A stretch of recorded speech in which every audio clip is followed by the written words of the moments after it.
వసతి గృహంలో బాలిక గర్భవతి కావడం చాలా బాధాకరమని మంత్రి సవిత అన్నారు.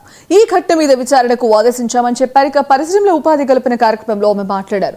వసతి గృహాల్లో తగు జాగ్రత్తలు తీసుకుంటామని చెప్పారు. బీసీ సంక్షేమ శాఖ అధికారి మీద వచ్చిన ఆరోపణలపై నివేదిక వచ్చిందని త్వరలో చర్యలు తీసుకుంటామని మంత్రి వెల్లడించారు. మనం పెన్షన్ల పండుగ చేసాం, తల్లికి వందనం పండుగ చేసాం, అనేక సంక్షేమ పథకాలు అభివృద్ధి ధ్యేయంగా మనం సక్సెస్ఫుల్గా పనిచేసాం. సంక్షేమ పథకాలే కాదు, సంపద కూడా సృష్టించాలి. సంపద సృష్టిస్తానే ఈ రాష్ట్ర భావితరాల భవిష్యత్తు రూపకల్పన చేయాలి. వారి భవిష్యత్తు బాగుండాలంటే మరి పరిశ్రమలు రావాలని గ్రహించిన విజనరీ లీడర్ మాన్యశ్రీ ముఖ్యమంత్రి చంద్రబాబు నాయుడు గారు మరి ఈరోజు రాష్ట్ర వ్యాప్తంగా కూడా మరి ఈరోజు శంకుస్థాపనలు ప్రారంభోత్సవాలు కూడా జరుగుతున్నాయనే విషయం తెలియజేస్తూ మరి మనందరికీ తెలుసు, మరి విశాఖలో వైజాగ్లో CCI సమ్మిట్ జరుగుతూ ఉంది.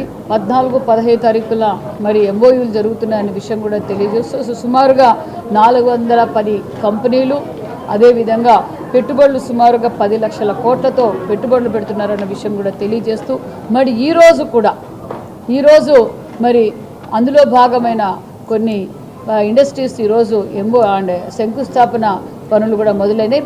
మన ఈరోజు రాష్ట్ర వ్యాప్తంగా సుమారుగా